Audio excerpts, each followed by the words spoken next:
And tell us about Mrs. Davis and what she used to do. Mrs. Davis was in charge of the whole road, and she was.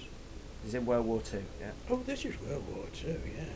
This is when the Germans were bombing us night after night, and they thought, well, if they could flatten Merseyside, they could flatten the north, because Merseyside has a reputation for being, what's the term they use? I forget now what it was called, but it meant that you'd got something. Yeah, it was a major seaport, wasn't it? An industrial centre. Yeah, you'd got a better backbone than some of the southerners. You know, she didn't say that, but that's what they meant. What you meant? The Nazis. The Nazis like Scousers, is that what you're saying, Dad? No. Is that why they bombed the living daylights out of them? No. The Nazis were the German government. Yeah, we know who they are. So what did Mrs. Davis do? Mrs. Davis was in charge of the wardens, and my dad was a warden, and she used to shout through the letterbox, "Mr. Robertson, the street's on fire!" And he'd roll over and go to sleep. And my mother, who would get up and say, "Okay, Mrs. Davis, we're coming, he's coming. He's just put his trousers."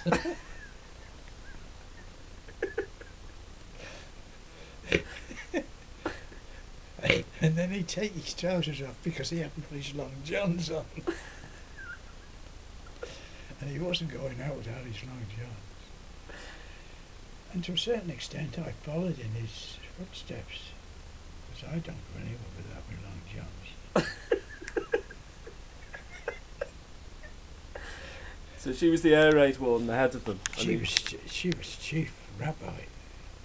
Yeah, and she never, and so he never used to go. Who? Your dad. My dad. He'd go, but it was over by then. So he'd turn up like sort of, right, where are they? Let's have it, like that. And then the all clear had gone. They were on the way back. The bombers, I mean. And sometimes when they used to bomb Liverpool, they used to bomb it on the return trip. They'd come out north of Liverpool, bomb it, swing right out over the bay, over the Irish Sea, and come in the back way over Park Gate and bomb it from this side. Wow. They had a circular movement. Wow. Didn't know that. Yeah. And I can still remember Mrs. Davis shouting through the letterbox, "They're on the turn, you know." And what would your dad say? I'd fall asleep again. And my mother would be up, and she'd be shaking him, and he'd chase her.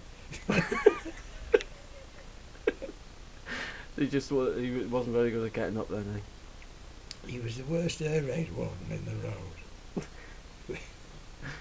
On the Wirral. Well, I wouldn't go as far as that. Because Birkenhead's had some bad air raid wardens. So what about when you were in the air raid shelter in the garden, and you got when the Wirral grammar got hit and you were trapped in there? What happened then? What do you mean? What happened? Well, I mean, because it wasn't the soil from the direct hit on the Wirral grammar, didn't it land on your air raid shelter at the top of the garden? Oh yeah. But we were told to stay in by Mrs. Davis. What, stay in the shelter? Stay in the shelter because they're turning and they're coming back a second time. She used to shout through the letterbox, "They're on the second run." So she just sounds like she spent a lot of time shouting through your letterbox. Oh, well, he was a warden, you see. Yeah. He should have taken his part. She was doing his job as well. But what happened when they came to dig you out of the air raid shelter? What did he shout? He said, "They're all out."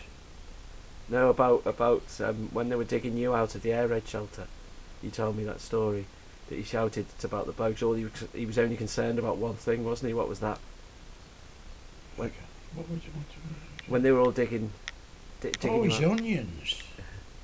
What did he Because shout? he had a big onion patch there in front of the air raid shelter. And he said, my onions are all right. Get off them. This is the rescue team who've come to dig you out of the shelter. They come to see whether we were okay. Mrs. Davis was in charge, and she sent them in. Through the letterbox. No, through the back gate. Through the letterbox. She used to shout through the letterbox. Mr. Robertson.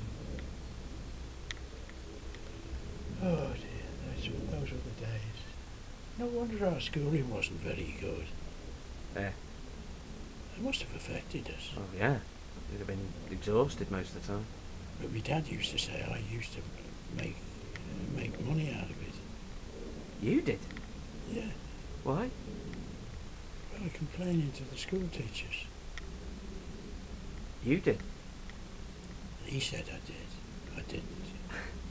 There might have been one occasion where something was said and he got to know about it. But he was just covering up, really. Everyone must have been exhausted then. Yeah? Oh, they were. What was the longest you can remember not being able to sleep for because of the bombing? Well,